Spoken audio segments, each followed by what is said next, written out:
esposa creyó que podía traicionarme con uno de mis empleados, adueñarse de mi empresa y ponerlo a él como nuevo director, hasta que su gran plan maestro se desmoronó en segundos cuando el abogado le explicó que la compañía llevaba años blindada a nombre de mi madre. Ella jugó a ganar, pero no sabía que la partida estaba decidida desde mucho antes. Tengo 39 años y soy fundador de una empresa mediana de tecnología especializada en soluciones de software personalizadas para proveedores de salud. Comencé este proyecto hace unos 12 años en el garaje de mi casa, con una computadora portátil, litros de café y la ingenua arrogancia de quien piensa que nada puede salir mal a finales de sus 20s. Julieta, de 37, estuvo conmigo desde antes de que la empresa siquiera existiera. Nos conocimos en la universidad, salimos 3 años, nos casamos y construimos lo que yo creía que era una vida sólida. Ella nunca trabajó directamente en la compañía, pero siempre estuvo presente, eventos, cenas con clientes, reuniones sociales, todo ese juego de pareja exitosa. Yo, ingenuo, creí que estaba orgullosa de lo que habíamos logrado. La realidad era otra, le importaba el dinero, no el esfuerzo que había detrás. Entra en escena Nicolás. Sí, así se llama. No es un apodo. 32 años, energía de gimnasio, actitud encantadora y el suficiente conocimiento técnico como para impresionar a cualquiera. Lo contraté hace 3 años como desarrollador senior porque era realmente bueno en lo que hacía. Tenía carisma, seguridad y una habilidad especial para convencer a los clientes de que estaban frente a la mejor oportunidad de sus vidas. Con el tiempo, y sin que yo lo notara, se fue metiendo cada vez más en mi entorno personal. Todo empezó con comentarios aparentemente inofensivos en los eventos de la empresa. Jefe, yo le traigo otra copa, Julieta, ese vestido es espectacular, tienes un gusto impecable. Pequeños gestos que en su momento no vi como amenazas, pero que claramente eran una forma de tantear límites. Y Julieta no solo no puso freno, disfrutaba cada palabra. 8 meses atrás, las señales comenzaron a ser imposibles de ignorar. Julieta empezó a arreglarse más de lo habitual para cosas insignificantes. Se ponía vestidos elegantes, se maquillaba y usaba perfume para ir, literalmente, a hacer compras. Tomaba llamadas en otra habitación y se ponía nerviosa cuando yo aparecía. Su teléfono, que antes dejaba sin bloqueo en la mesa, ahora tenía contraseña. Yo, idiota enamorado, lo atribuí al estrés por nuestra próxima 10º aniversario de matrimonio. Intenté hablar con ella. ¿Pasa algo? Te noto distante. Me respondió con una frialdad que no olvidaré. Estoy bien. Eres tú el paranoico. Esa palabra nunca la había usado conmigo. En ese momento lo supe, algo no encajaba. Mientras eso pasaba, Nicolás comenzó a comportarse como si fuera dueño de la empresa. Tomaba decisiones sin consultarme, agendaba reuniones con clientes importantes sin incluirme y hablaba en las juntas de personal como si estuviera trazando el futuro de la compañía.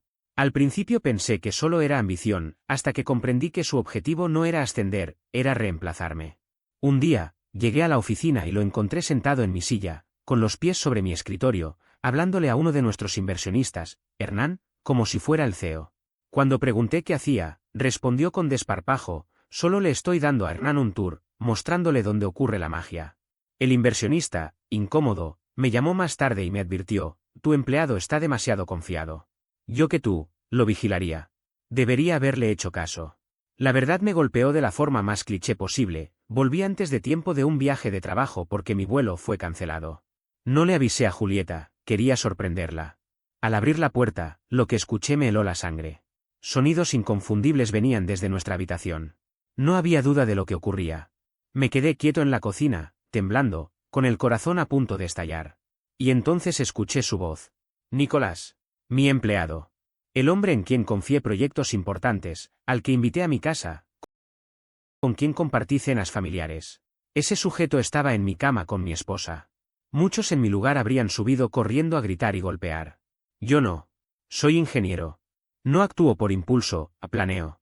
Salí en silencio, subí al auto con las manos temblando y conduje hasta la casa de mi madre. Estuve 20 minutos detenido en su entrada, sin poder moverme. Cuando salió y me vio, no hizo falta explicarle demasiado. Julieta me engaña con Nicolás, dije apenas pude hablar. Lo sabía, respondió sin sorpresa.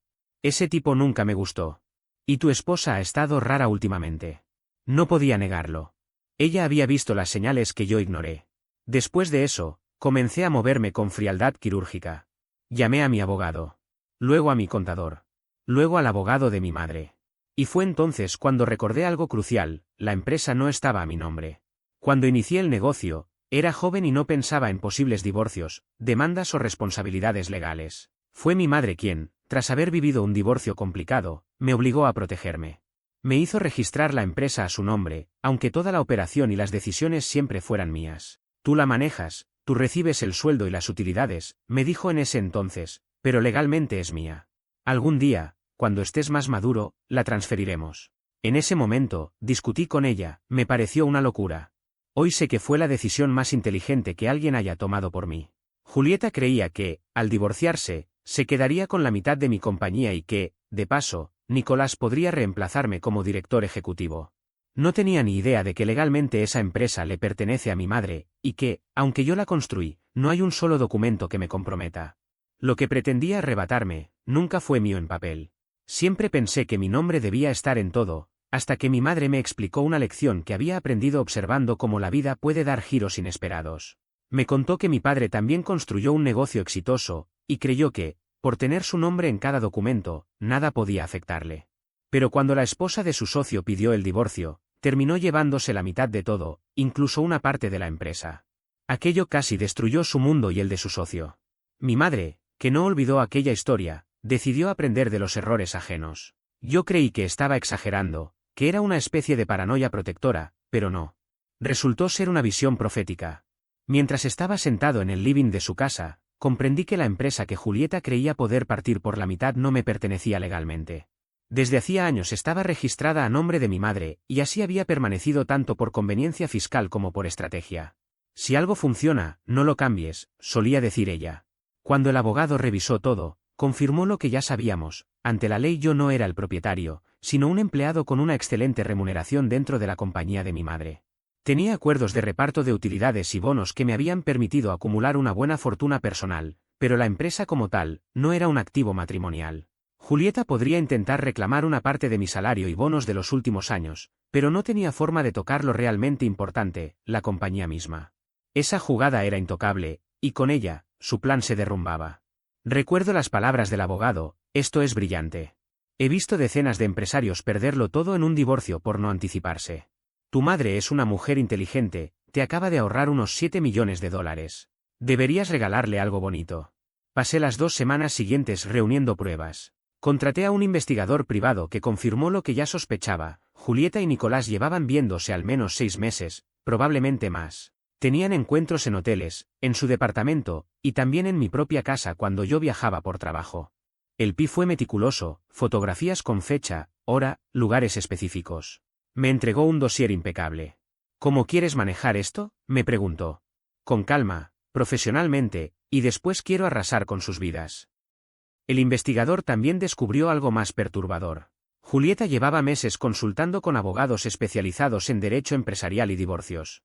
Había preguntado por tasaciones de empresas privadas, por cómo dividir bienes en un juicio, y sobre todo, cómo forzar una venta o reclamar participación si el cónyuge dirigía la compañía. No solo me engañaba, estaba diseñando un golpe quirúrgico para quedarse con todo. Luego encontré correos electrónicos entre ella y Nicolás donde detallaban su plan para, una vez finalizado el divorcio, dejarme fuera de la empresa y convertirlo a él en el nuevo CEO. Se repartían un futuro imaginario en el que Julieta obtendría la mitad de la compañía y Nicolás se quedaría con mi oficina de esquina. Incluso se reían de mí. Uno de esos correos decía: no puedo esperar a ver su cara cuando se dé cuenta de que construyó todo esto para nosotros. Cree que es tan inteligente, ni siquiera lo ve venir. La respuesta de Nicolás fue: eres terrible y te amo. ¿Empiezo a elegir el mobiliario de mi nueva oficina? Sí, hasta usaron emojis de risa mientras planeaban destrozar mi vida. Le mostré todo a mi madre. Leyó cada mensaje en silencio, cerró el portátil y dijo con frialdad: quiero que sufra. Asegúrate de que sufra. Voy muy adelantado en eso, mamá, respondí. Desde entonces comencé a documentar cada movimiento de Nicolás en la empresa.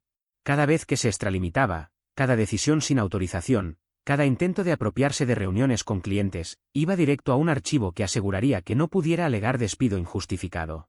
También reforcé relaciones con nuestros principales clientes, cenas, partidos de golf, recordatorios sutiles de por qué confiaban en mi empresa y no en cualquiera. Uno de ellos, Ramiro, me dijo: oye, Nicolás me contactó la semana pasada para hablar de nuevas oportunidades y direcciones. Me pareció raro. ¿Todo bien en tu empresa? Todo perfecto, le respondí. Nicolás no estará mucho más tiempo con nosotros. Menos mal. Ese tipo me dio mala espina, como si intentara vender algo que ni siquiera le pertenece. Poco después convoqué a una reunión general. Anuncié que habría una reestructuración profunda. Nicolás llegó radiante, traje nuevo, peinado impecable, con la seguridad de alguien que creía que estaba a minutos de ser coronado. En cambio, promoví a 3 empleados clave, redistribuí todas sus funciones y comuniqué oficialmente que su puesto había sido eliminado por redundancia. Ordené que seguridad lo acompañara personalmente a la salida. ¿Qué demonios?, me dijo al llegar al estacionamiento. No puedes despedirme así. ¿Puede? Y lo acabo de hacer. Revisa tu contrato, empleo a voluntad. Le recordé todo lo que había hecho por él, el tiempo invertido, la confianza depositada, y cómo había pagado todo eso con traición. Intentó amenazarme con que Julieta se enteraría. Le respondí con calma. Estoy seguro de que lo hará. Dile que le mando saludos. Su rostro pasó de blanco a rojo y de nuevo a blanco. Tú sabes. Lo sé todo, Nicolás. Los hoteles, los correos, el plan para quitarme la empresa. Y ahora, además de perderla, te has ganado una reputación que te va a cerrar muchas puertas. Buena suerte con eso. Seguridad lo escoltó hasta su coche. Lo vi alejarse, y por primera vez en 2 semanas, respiré sin sentir ese nudo en el pecho. Esa misma noche, Julieta me esperaba en casa, furiosa. Estaba claro que había hablado con Nicolás. ¿Lo despediste? ¿Estás loco? Es uno de nuestros mejores empleados. Nuestros. Le dije con frialdad. ¿Desde cuándo trabajas tú aquí? Ella insistía en que afectaría al negocio, que los clientes lo adoraban. Yo solo respondí. Los clientes me adoran a mí. A él apenas lo toleran. Me observó incrédula, pero yo ya no sentía amor. Solo asco. Era la mujer con la que había compartido una década de mi vida, y había traicionado cada parte de ella. Lo verdaderamente irracional, le dije, es creer que no descubriría la infidelidad y la conspiración para robarme la empresa.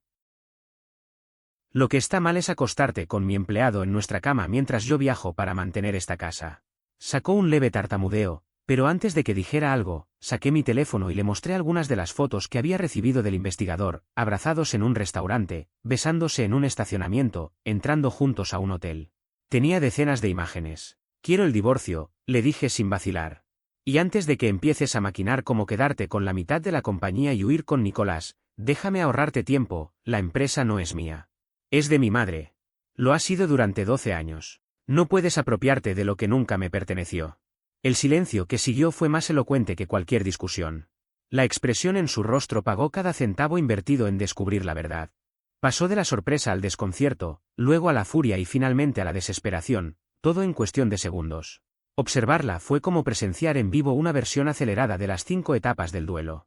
Primero sus ojos se abrieron con incredulidad, después frunció el ceño como si intentara encontrar alguna grieta lógica en mis palabras, luego su rostro se endureció, y cuando entendió que no había vuelta atrás, la desesperación se le instaló en la mirada como una sombra que no puede esconderse. Eso no puede ser verdad, balbuceó, respirando con dificultad. Esa empresa es tuya, tú la diriges, tú la levantaste. Todo el mundo lo sabe. No, Julieta, le respondí con un tono pausado pero firme. La administro, que no es lo mismo. Si quieres pruebas, revisa los documentos de constitución. Y si no quieres hacerlo tú, tu abogado lo hará por ti. Y ya que hablamos de abogados, mañana mismo te van a notificar oficialmente. Ella parpadeó con fuerza, como si esperara que al abrir los ojos de nuevo todo volviera a ser como antes. Yo, en cambio, ya había tomado mis decisiones con la misma frialdad con la que se corta un cable podrido para evitar que la corriente lo consuma todo. Ya saqué mis cosas. ¿Puedes quedarte en la casa hasta que se venda?, añadí sin levantar la voz. Como está a nombre de ambos, será otra batalla, pero esa sí la vas a tener que dar. Lo que no vas a tocar es la empresa. Estás mintiendo, dijo finalmente, con un hilo de voz que se quebró a mitad de la frase. Estás inventando esto solo para lastimarme. Una risa seca y amarga escapó de mi garganta. ¿Lastimarte yo? Julieta, fuiste tú quien se acostó con mi empleado en nuestra propia cama y encima planeaste arrebatarme la compañía. No estoy tratando de herirte, solo estoy extirpando de mi vida el tumor en el que te convertiste. Fue entonces cuando hizo algo que nunca olvidaré, trató de abrazarme. Se abalanzó sobre mí como si un gesto físico pudiera borrar meses de mentiras y manipulación. Entre lágrimas me dijo que había sido un error, que Nicolás no significaba nada, que me amaba y que podíamos recomponer nuestra vida juntos. Sus manos se aferraron a mi camisa con desesperación, y su rostro quedó hundido en mi pecho mientras su voz se ahogaba en disculpas y sollozos. Pero ya no quedaba nada de lo que alguna vez fuimos. La aparté con cuidado pero con decisión, como quien despega una etiqueta empapada que ya no sirve para nada, y me dirigí a la puerta. Llama a tu abogado, dije sin girar la cabeza. Vas a necesitarlo. Esa noche dormí en la casa de mi madre. No me hizo falta explicar nada. Cuando crucé la puerta y ella me vio con la maleta en la mano, no hizo preguntas, no me lanzó discursos ni exigió detalles. Simplemente preparó mi antigua habitación, me cocinó mi plato favorito y me dejó en paz. No necesitaba palabras, necesitaba espacio para respirar. Mientras yo intentaba procesar el derrumbe de mi matrimonio, ella, desde la mesa de la cocina, ya trazaba su propio plan de venganza silenciosa. Quiero que esa mujer entienda exactamente lo que perdió, me dijo esa misma noche con la voz firme. Que vea cómo intentar apropiarse de lo que no le pertenece va a costarle cada pedazo de lo que tiene. Créeme, mamá, le respondí. Lo va a entender. La primera audiencia de divorcio fue, honestamente, una escena digna de un teatro. Julieta llegó perfectamente arreglada, acompañada de un abogado que claramente se creía el protagonista de la película. Había preparado toda una estrategia para convencer al juez de que merecía una fortuna. Llevaban gráficas, proyecciones, informes sobre el valor de la empresa y un discurso ensayado sobre cómo ella había sido fundamental para mi éxito, su supuesto apoyo, sus conexiones sociales, su presencia en eventos. El abogado habló con seguridad, describiendo a la señora Bianchi, como la llamaban, como la imagen pública de la compañía. Dijo que había cultivado relaciones con clientes, fortalecido alianzas y representado a la empresa en contextos clave.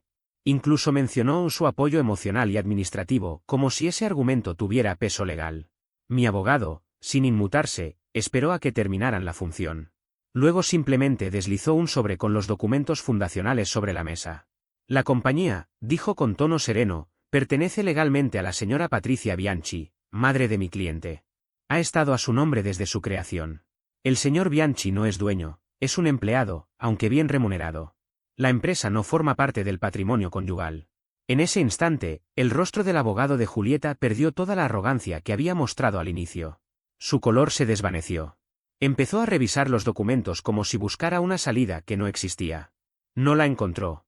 Los papeles eran claros e inquebrantables, mi madre era la dueña de todo desde el primer día, y yo solo tenía acuerdos de participación en beneficios que no podían tocarse. Julieta explotó. «¡Esto es fraude!», gritó. Me lo ocultó durante años. Me engañó deliberadamente. ¿Fraude?, respondió mi abogado con absoluta tranquilidad. ¿O simplemente usted nunca se interesó en preguntar a nombre de quién estaba la empresa que planeaba robar? Los documentos son públicos, señora Bianchi.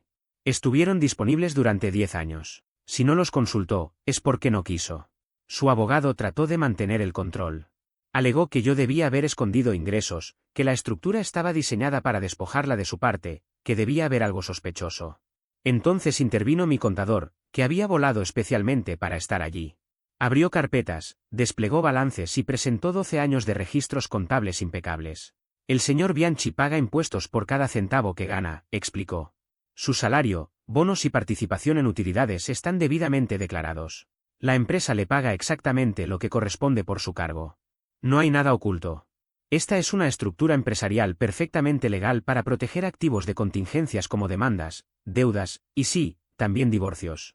El abogado de Julieta intentó usar eso en su favor. Entonces admite que lo hizo para protegerse del divorcio, disparó. Lo hizo para protegerse de todo tipo de responsabilidades legales, respondió el contador. Incluido el divorcio. La jueza, que hasta ese momento había escuchado con paciencia, dejó escapar una leve carcajada cuando el abogado volvió a mencionar la palabra fraude. Abogado, dijo con tono cortante, su clienta fue sorprendida engañando a su esposo con uno de sus empleados y hay evidencia de que planeaba usar este divorcio para apropiarse de una empresa que no le pertenece. Si alguien ha actuado de mala fe aquí, no ha sido el señor Bianchi. El abogado, desesperado, intentó un último giro emocional. Su señoría, mi clienta merece una compensación por los años que sacrificó apoyando a su esposo. ¿Qué sacrificios?, preguntó la jueza, hojeando el expediente. Según el registro, la señora Bianchi no ha tenido un empleo estable durante el matrimonio. No renunció a ninguna carrera, simplemente eligió no trabajar mientras disfrutaba de las ventajas del éxito ajeno. Y ahora, tras haber sido infiel, pretende quedarse con la mitad de todo. No va a ocurrir. Llegamos a un acuerdo extrajudicial. Julieta se quedó con la casa, valorada en unos $600.000, pero con una hipoteca de $350.000. También obtuvo la mitad de nuestros ahorros, $80.000, y su coche. Nada de acciones, nada de participación en beneficios futuros, ni un solo centavo de la empresa. Después de meses de tramas con Nicolás y planes cuidadosamente elaborados, su gran jugada terminó reducida a migajas comparada con lo que imaginaba. A la salida del tribunal, todavía intentó apelar a algo que ya no existía. Esto no es justo. Fui tu esposa durante 10 años, dijo con lágrimas en los ojos. La miré sin pronunciar una palabra. Ella sabía perfectamente que no estaba perdiendo solo dinero. Había perdido el respeto, la confianza y el poder que alguna vez creyó tener sobre mí. Eso tuvo su valor en algún momento, le respondí, con una calma que a ella pareció dolerle más que cualquier grito. Pero ese valor desapareció el día que decidiste que la cama de Nicolás valía más que todo lo que construimos juntos. Hiciste una elección, Julieta. Y ahora tendrás que vivir con las consecuencias. Cometí un error, dijo entre lágrimas. La gente comete errores. No confundas un error con un plan, le corté. Un error es algo que pasa una vez, algo impulsivo. Tú estuviste planeando esto durante meses. Eso no fue un error. Eso fue una decisión consciente. Y las decisiones traen consecuencias. Su abogada la tomó del brazo y la apartó antes de que pudiera replicar. Fue lo mejor que pudo pasarle. Nicolás, mientras tanto, intentó demandarme por despido injustificado. Su propio abogado leyó su contrato, se topó con la cláusula de empleo a voluntad, y sobre todo, con la cláusula de moralidad que prohíbe relaciones con familiares de directivos, y abandonó el caso sin pensarlo 2 veces. Esa cláusula dejaba muy claro que cualquier empleado que mantuviera una relación sentimental o sexual con un familiar de un alto cargo sería despedido de inmediato por causa justificada. Nicolás me llamó, completamente fuera de sí. Esa cláusula no se puede aplicar. No tienes derecho. Ya lo hice, le contesté sin inmutarme. Y mi abogado confirmó que es completamente legal. Firmaste el contrato. Aceptaste los términos. Si no los leíste bien, es tu problema, no el mío. Esto es pura venganza. Solo estás enojado por Julieta. No, Nicolás. Esto no es venganza. Esto es consecuencia. Pensaste que podías acostarte con la esposa del jefe y salir ganando. Pero en lugar de subir, te hundiste. Colgó sin decir más. La última vez que supe de él, estaba trabajando en una tienda de electrónica, vendiendo laptops a amas de casa, sin ningún cargo de poder. Su reputación quedó arruinada en todo el sector cuando se corrió la historia de por qué lo había despedido. No tardaron en llamarme varios competidores. Oye, me dijo uno de ellos, un tal Nicolás se postuló aquí. Dice que trabajó contigo. ¿Qué pasó? Se acostó con mi esposa y quiso robarme la empresa, contesté con calma. Lo despedí por causa justificada. Conducta inmoral. Violación de contrato. Eso es más que suficiente, me respondió. La misma conversación se repitió 6 veces con 6 compañías diferentes. Nicolás, en la práctica, se vetó a sí mismo del sector. Julieta, en cambio, trató de volver cuando el divorcio fue definitivo. Se apareció en mi puerta llorando, con flores en la mano, usando el vestido que solía volverme loco y con mi plato favorito listo para dejarlo en el pasillo. Por favor, suplicó, solo quiero hablar. Sé que arruiné todo. Sé que te hice daño. Pero tuvimos 10 años buenos. ¿Eso no significa nada? Sí significaba, le respondí. Hasta que lo destruiste todo. No solo me engañaste, Julieta. Planeaste junto con tu amante cómo sacarme de mi propia empresa. Se burlaron en correos. No hay marcha atrás. No pensaba con claridad. Nicolás me confundió. No, Julieta. Nadie te obligó. Tomaste decisiones. Pero te amo. No, amas lo que yo te daba. Y eso no es lo mismo. Le dejé claro que no volvería con ella ni aunque fuera la última mujer sobre la tierra. Me llamó frío, cruel y sin corazón. Yo simplemente pedí un auto, le abrí la puerta y cerré tras ella. No la volví a ver ni a hablarle. La empresa, mientras tanto, empezó a prosperar. Cerramos 3 contratos importantes en 6 meses y ascendí a 2 de mis empleados más antiguos a puestos clave. La facturación subió un 40% interanual. Increíble cómo mejora el ambiente cuando no tienes a una esposa infiel y a un traidor interno conspirando contra ti. Mi madre lo encuentra divertidísimo. Mandó enmarcar los documentos judiciales donde la abogada de Julieta intentaba decir que yo oculté la propiedad de la empresa, y los colgó en su oficina. Siempre protege tus activos, le dice a todos. Mi hijo aprendió la lección fácil porque yo la aprendí con sangre. También ha estado insinuando que actualice la estructura legal de la compañía ahora que estoy divorciado. Pero esta vez, dice con media sonrisa, espera al menos un año antes de poner algo a nombre de otra persona. Y tiene razón. No pienso dejar que nadie vuelva a tener acceso a lo que construí. Después de que todo se calmó, Investigué a fondo y descubrí hasta dónde había llegado la conspiración. Julieta y Nicolás no solo planeaban quitarme la empresa, ya habían contactado inversionistas, creado presentaciones con supuestas nuevas ideas y agendado reuniones con nuestros clientes más importantes para convencerlos de pasarse a su lado cuando me sacaran. Uno de esos clientes me llamó cuando se supo la verdad. Hace meses un tal Nicolás me dijo que se haría cargo de tu empresa y quiso agendar una reunión sobre el futuro de la alianza. Lo mandé al demonio.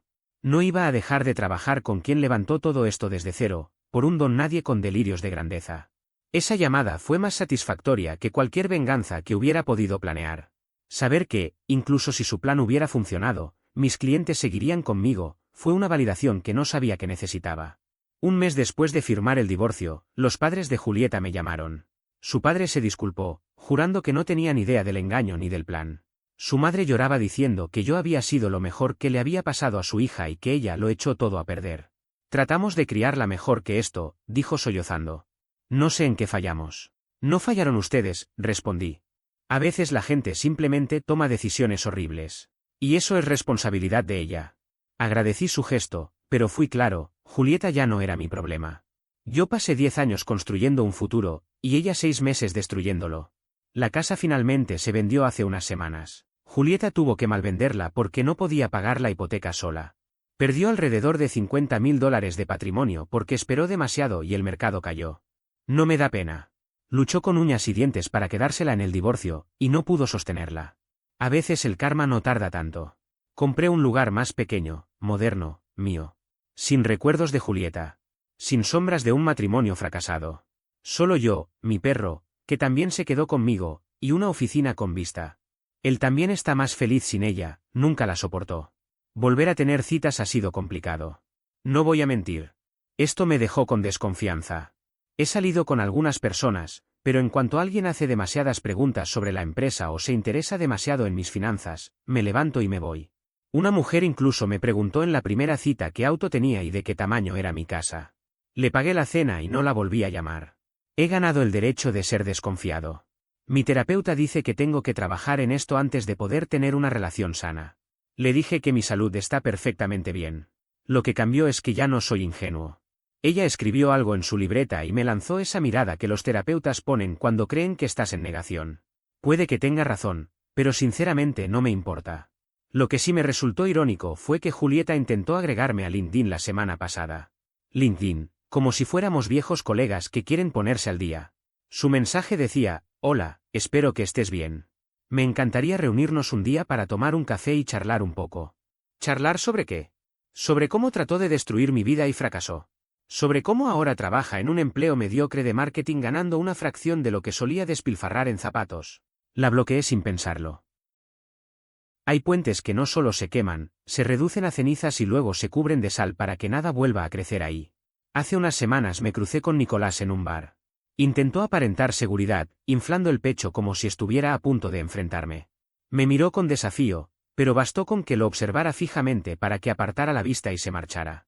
No tuve que pronunciar una sola palabra. Hoy él trabaja vendiendo productos en una tienda minorista, mientras yo dirijo una empresa valorada en millones. Su propia vergüenza habló más fuerte que cualquier provocación.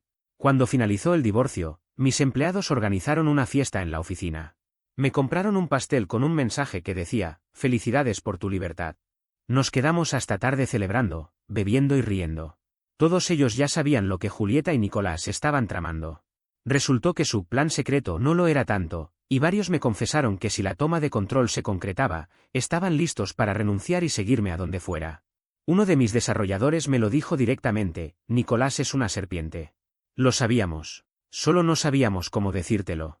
Esa lealtad valía mucho más que cualquier promesa vacía que Julieta me haya hecho alguna vez.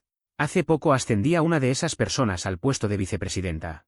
Es una mujer inteligente, implacable cuando debe serlo, y lleva 15 años casada con su esposa. Es justo el tipo de persona que quieres a tu lado cuando construyes algo real, alguien que entiende el valor de la lealtad ganada, no asumida. Con el tiempo me he dado cuenta de todas las señales que ignoré. Julieta siempre pareció más interesada en el estatus que en el esfuerzo. Le encantaba presumir que estaba casada con un CEO, pero jamás le importaron las noches en vela, el estrés constante ni los sacrificios que implicaba levantar una empresa desde cero. Quería el auto lujoso y la membresía del club campestre, pero no al hombre que pasaba madrugadas solucionando problemas técnicos y negociando con clientes difíciles. Nicolás era peor. Tenía ambición, sí, pero cero integridad. Vio una oportunidad y la tomó sin importar a quién arrastraba en el camino. En otro contexto tal vez habría prosperado, pero en este, se convirtió en un ejemplo de lo que ocurre cuando alguien es lo bastante astuto para detectar una oportunidad, pero demasiado torpe para prever las consecuencias. Hoy la empresa está valuada en unos 15 millones de dólares. Si hubiese estado a mi nombre durante el matrimonio, Julieta podría haber reclamado la mitad, 7.5 millones. Todo para una persona que me engañó y quiso expulsarme de mi propio proyecto. En lugar de eso, se fue con una casa que tuvo que vender por debajo del valor real y con la mitad de una cuenta de ahorros que, francamente, apenas movía la aguja. Su gran golpe fracasó porque jamás se tomó el tiempo de averiguar quién era el verdadero propietario de aquello que quería robar. A veces la veo por la ciudad. Se nota que no está bien. Trabaja en un puesto administrativo que detesta, vive en un apartamento que apenas puede pagar y conduce un coche usado en lugar de la SUV de lujo que tanto presumía. Según personas en común, sigue soltera, nadie quiere involucrarse con alguien conocida por haberse metido con el empleado de su esposo y por intentar robarle su empresa. Resulta que tener fama de traidora no es precisamente un buen currículum sentimental. Nicolás, por otro lado, está comprometido con una chica que trabaja con él en la misma tienda. La vi una vez en un restaurante, se veía joven, ingenua, completamente ajena al tipo de persona con la que está a punto de casarse. Buena suerte para ella. La va a necesitar. Si él fue capaz de acostarse con la esposa de su jefe para escalar, no quiero imaginar de qué más sería capaz. En mi caso, estoy bien. Mejor que bien, en realidad. El negocio crece, vuelvo a dormir tranquilo y ya no tengo que fingir interés en las historias vacías de Julieta ni soportar la falsa adulación de Nicolás. Lo considero una victoria personal. Mi terapeuta insiste en que debo procesar mis emociones sobre la traición. Le respondí que ya lo hice, estoy enojado por lo que intentaron, agradecido de que mi madre me protegiera, y satisfecho de que ambos terminaran enfrentando las consecuencias que merecían.